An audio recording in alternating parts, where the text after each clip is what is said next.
లత, ఒక ఆడపిల్ల తను అనుకుని సాధించాలంటే ఎవరి సపోర్ట్ అవసరమని నువ్వు అనుకుంటున్నావు? ఒక ఆడపిల్ల ఏదైనా సాధించాలంటే ఎవరు సపోర్ట్ ఉండాలి? In my point of view, నువ్వు పెళ్లి కాకముందు నీ తండ్రి సపోర్ట్ ఉండాలి. ఏ ఫాదర్ సపోర్ట్ లేకుండా ఏ అమ్మాయి లైఫ్ ఏ గోల్ అచీవ్ చేయలేదు. తన ఫాదర్ తనతో ఉండి నీకు నచ్చింది చెయ్యి, నీ వెనక నేనుంటానని చెప్తే మాత్రమే తను ఏదైనా సాధించగలదు.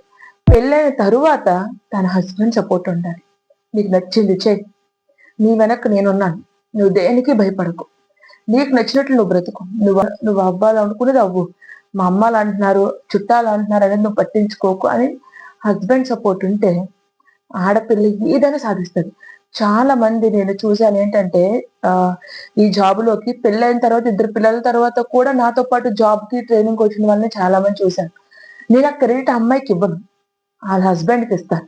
నీకు 2 పిల్లలు పుట్టిన తర్వాత కూడా నీ గోల్ కి తను రెస్పెక్ట్ ఇచ్చి తనకి నీ వెంట నీ ఉన్నాడంటే అది ఖచ్చితంగా క్రెడిట్ హస్బెండ్ అని అనమాట.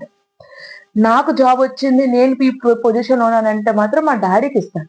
ఎందుకంటే నేను ఊర్లో ఉన్న వాళ్ళ మాటలు పట్టించుకోకుండా మా నాన్న నాకు సపోర్ట్ ఇచ్చాడు కాబట్టి ప్రెసెంట్ నేను ఈ సిచ్యువేషన్ లో ఉన్నాను. అది డిఫరెన్స్. పెళ్ళైన తర్వాత కూడా నేను నాకు నచ్చినట్టుగా జాబ్ చేయగలుగుతున్నాను, నాకు నచ్చినట్టుగా వీడియోలు చేస్తున్నానంటే అది మా హస్బెండ్ క్రెడిట్ ఇస్తాను. సో చాలా మంది అనొచ్చు పెళ్ళైన తర్వాత నువ్వు జాబ్ మాని అనొచ్చు అనమాట. కానీ మా హస్బెండ్ ఎప్పుడు అలా అనలే. నీకు చేయాలని ఉందా సో చెయ్యి, మానేయాలనిపిస్తే నువ్వు మానేయచ్చు అలా చెప్తారనమాట. నాకు వీడియో చేయాలనిపిస్తుంది అని అంటే చెయ్యు అని చెప్పారు. సో నాకు నచ్చినట్టు నేను బతుకుతున్నానంటే మా హస్బెండ్ది, పెళ్ళి అవ్వకముందు నాకు నచ్చినట్టు నేను బ్రతుక మా నాన్నది. ఇద్దరు క్రెడిట్ ఉంటేనే, ఇద్దరు సపోర్ట్ ఉంటేనే ఒక అమ్మాయి ఏదైనా సరే సాధించగలదు.